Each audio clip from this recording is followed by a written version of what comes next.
दोस्तों, अंतरिक्ष में मौजूद हमारा सौरमंडल हमारा एक छोटा सा ग्रह है जो लगातार मिल्की वे गैलेक्सी के चक्कर लगा रहा है। हमारी मिल्की वे गैलेक्सी कई लाख लाइट ईयर में फैली है और हमारे यूनिवर्स में कई ग्रह हैं जो हमारी पृथ्वी के समान ही है। हमारा सौरमंडल ही है जहां अभी जीवन मौजूद है और इसी प्रकार के लाखों सोलर सिस्टम मौजूद है। अगर हमारी नज़र से देखा जाए तो हमारा सोलर सिस्टम ही बहुत बड़ा है जिसके बारे में हम आज तक सही तरह से नहीं जान पाए और इंसान आज भी इन तथ्यों को सुलझाने में लगा हुआ है, लेकिन आज तक हमारे सोलर सिस्टम के बाहर नहीं निकल पाया और इंसान को हमारे सोलर सिस्टम से बाहर निकलने के लिए लगभग 30,000 सालों का समय लग जाएगा। लेकिन वो भी तब जब इंसान उस टेक्नोलॉजी का विकास कर सके जो इतने समय तक टिक सके। और आप अनुमान लगा सकते हो कि जहां हमारे सोलर सिस्टम का छोटा सा ग्रह हमारी पृथ्वी हमें बहुत विशाल प्रतीत होती है, तो सोचकर देखिए हमारा ब्रह्मांड कितना विशाल होगा। आज हम हमारे सौरमंडल की सैर पर चलते हैं जहां हमें पता चलेगा कि हमारे सौरमंडल की असली सीमा क्या है। साथ ही यह जान पाएंगे कि अपना खुद का सोलर सिस्टम कितना बड़ा है, हमारे सौरमंडल में मौजूद किस ग्रह की क्या स्थिति है और हमारे सौरमंडल का किनारा कहाँ है। तो चलिए दोस्त, हम इस प्रक्रिया में आगे की ओर बढ़ते हैं। तो हम सबसे पहले जान लेते हैं कि सौरमंडल में कितने ऑब्जेक्ट मौजूद है।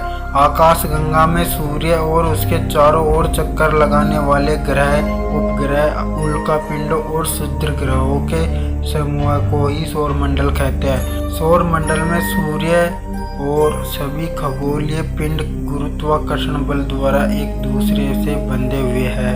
सौरमंडल में 8 ग्रह और उसके 172 ज्ञात उपग्रह, 5 बौने ग्रह, 181 चंद्रमा, अरबों छोटे छोटे पिंड शामिल हैं जो लगातार सूर्य को ऑर्बिट कर रहे हैं। अगर सबसे तेज चलने वाली स्पीड की बात करें तो वो प्रकाश की है और सूर्य के प्रकाश को हमारी पृथ्वी पर पहुंचने के लिए लगभग 8 मिनट 20 सेकंड लगते हैं। तो दोस्तों, हम ब्रह्मांड की सबसे तेज स्पीड लाइट की स्पीड से हम सफर शुरू करते हैं तो हमें सौरमंडल के सबसे शुरुआती ग्रह मर्क्यूरी तक लाइट को ही पहुंचने में करीब 3 मिनट 2 सेकंड लगते हैं।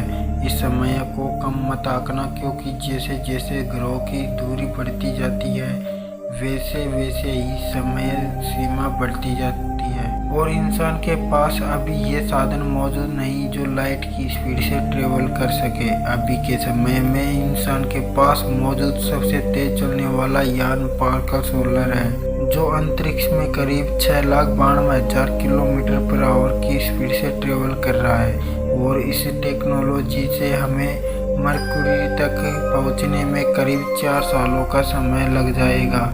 इस ग्रह के बाद दूसरे ग्रह की बारी आती है विनस की, जिसे हम नर्क ग्रह के नाम से भी जानते हैं।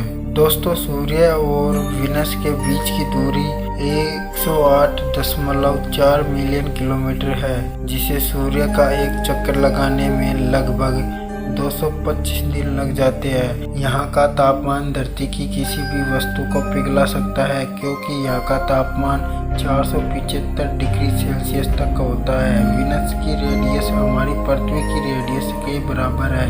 जहाँ हमारी पृथ्वी की रेडियस 6,371 किलोमीटर है, वही विनस की रेडियस 6,051 किलोमीटर है। लेकिन इसके तापमान की वजह से यहाँ रिसर्च करना बहुत कठिन है। पृथ्वी और विनस की दूरी 256.86 मिलियन किलोमीटर है, तो इंसान की सबसे तेज चलने वाली टेक्नोलॉजी से यहाँ पहुँचने में हमें करीब 6.5 महीने का समय लग जाएगा। अब बात करते हैं हमारे सबसे चर्चित ग्रह मंगल ग्रह की। सूर्य से मंगल की दूरी 221.77 मिलियन किलोमीटर है, जिसके कारण सूर्य के प्रकाश को यहाँ तक पहुँचने में 12.6 मिनट लग जाते हैं। मंगल को सूर्य का एक ऑर्बिट पूरा करने में 687 डे लगते हैं। अगर आज की टेक्नोलॉजी के अनुसार बात करें तो इंसानों को यहाँ पहुँचने के लिए 9 महीने का लंबा सफ़र करना होगा। इसी कारण आज तक इंसान मंगल पर नहीं पहुँच पाए। अब नंबर आता है हमारे सौरमंडल के 5वें ग्रह जुपिटर की, जिसका करीब 98 भाग गैस से बना है। जुपिटर की दूरी सूर्य से लगभग 741.13 किलोमीटर है, जिसके कारण सूर्य के प्रकाश को यहाँ तक पहुँचने में 43 मिनट का समय लग जाता है। और जुपिटर की तुलना हमारी पृथ्वी की साइज से करें तो जुपिटर में लगभग 1300 पृथ्वियाँ समा सकती है, जहाँ इंसान को पहुँचने में करीब 5 सालों का समय लग जाएगा। छठे नंबर पर आता है शनि ग्रह, जिसकी सबसे खूबसूरत दिखने वाली चीज इसकी 7 रिंग है, जो ध्वनि की गति से भी तेज चलती है। इन सभी रिंगों की घूमने की गति अलग अलग होती है। इसकी दूरी सूर्य से 1.47 अरब किलोमीटर है, जिसके कारण सूर्य के प्रकाश को यहाँ पहुँचने के लिए 85.8 मिनट का समय लग जाता है। पूरे सौरमंडल में शनि के पास सबसे ज़्यादा 82 चंद्रमा है। यहाँ तक इंसानों को पहुँचने में करीब 7 सालों का समय लग जाएगा, वो भी तब जाकर इंसानों द्वारा निर्मित सबसे तेज साधन का उपयोग किया जाए। इन ग्रहों के बाद हमारे सौरमंडल के सबसे आखिरी ग्रह यूरेनस और नेपच्यून का नंबर आता है, लेकिन यही हमारे सौरमंडल का अंत नहीं हो जाता। इसके आगे हमारे सौरमंडल में कुइपर बेल्ट की शुरुआत हो जाती है, जो बर्फ जैसे एस्ट्रोनॉइड पहाड़ से मिलकर बने हैं, जिसकी मात्रा और दूरी को देखकर आप चौंक जाओगे। लेकिन पहले हम सौरमंडल के आखिरी ग्रह यूरेनस और नेपच्यून की बात कर लेते हैं। तो हमारे सौरमंडल के 7वें ग्रह यूरेनस पर चलते हैं, जो हमारे सूर्य से करीब 19.8 एस्ट्रोनॉमिकल यूनिट की दूरी पर रहकर ऑर्बिट करता है। यह दूरी इतनी ज़्यादा है कि यहाँ पर सूर्य से निकलने वाली लाइट को भी पहुँचने में करीब 2 घंटे 40 मिनट का समय लग जाता है। यहाँ आज तक एक ही अंतरिक्ष यान पहुँच पाया है, जिसकी वजह है यूरेनस और पृथ्वी के बीच की अधिकतम दूरी।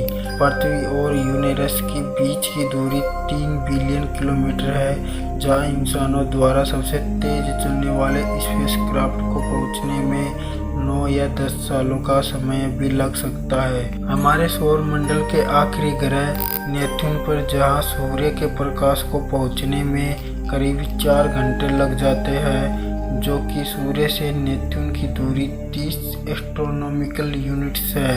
जरा एक बार सोचकर देखो, जहां सूर्य के प्रकाश को हमारी पृथ्वी पर पहुंचने में 8 मिनट 20 सेकंड लगते हैं, वही नेपच्यून तक पहुंचने में लगभग 4 घंटे लग जाते हैं। पृथ्वी और नेपच्यून की दूरी 4.35 अरब किलोमीटर है। यही वजह है कि कई सालों तक तो हमारे पास नेपच्यून की एक तस्वीर भी नहीं थी, क्योंकि इसे साधारण टेलीस्कोप द्वारा देखा नहीं जा सकता था। लेकिन कुछ समय पहले ही जेम्स वेब टेलीस्कोप द्वारा हमें नेपच्यून की तस्वीर मिल पाई। हमारी पृथ्वी से नेपच्यून की इतनी दूरी है कि यहाँ हमारे सबसे तेज स्पेसक्राफ्ट को भी पहुँचने में लगभग 12 साल लग जाएंगे। हमारा सौरमंडल यही समाप्त नहीं हो जाता।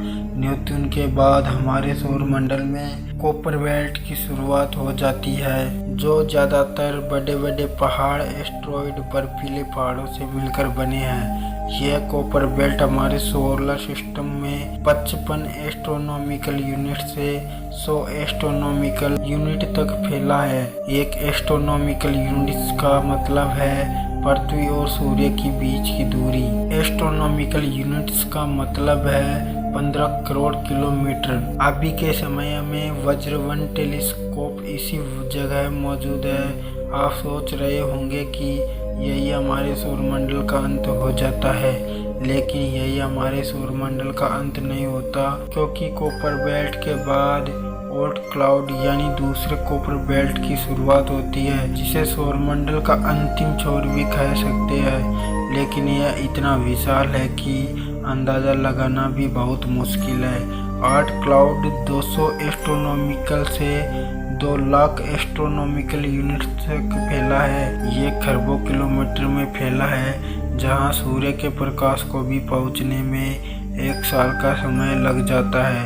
लेकिन ऑर्ट क्लाउड को पार करने के बाद आप हमारे सोलर सिस्टम से बाहर निकल जाओगे। लेकिन क्या ये आपको इतना आसान लगता है? आप अंदाज़ा लगा सकते हो, हमारा सबसे तेज चलने वाला स्पेसक्राफ्ट वज्र-1 ने भी अभी कॉपर बेल्ट को भी पार नहीं किया, जिसे पार करने में अभी उसे लगभग 300 सालों का समय लग जाएगा और ऑर्ट क्लाउड को पार करने में करीब 30,000 साल लग जाएंगे। लेकिन वो भी तब जाकर, अगर यह एयरक्राफ्ट हमारे सौरमंडल में मौजूद एस्ट्रोनॉइड से नहीं टकराए और इतने लंबे समय तक और इतनी लंबी यात्रा के बाद भी सुचारू रूप से कार्य करता रहे। इन सभी चुनौतियों के बाद ही हम सोलर सिस्टम से बाहर निकल सकते हैं। अब तक आप अंदाज़ा लगा चुके होंगे कि जिस सोलर सिस्टम को हम छोटा समझते हैं वो वास्तव में कितना बड़ा है। दोस्तों, आपको क्या लगता है, इंसान हमारे सौरमंडल के पार हो पाएगा या नहीं, और अगर कर पाएगा तो लगभग कब तक? आशा करता हूँ कि यह वीडियो से आपको बहुत कुछ जानने को मिला होगा। ऐसी ही वीडियो के लिए हमारे चैनल को सब्सक्राइब जरूर कर लें। जय हिंद।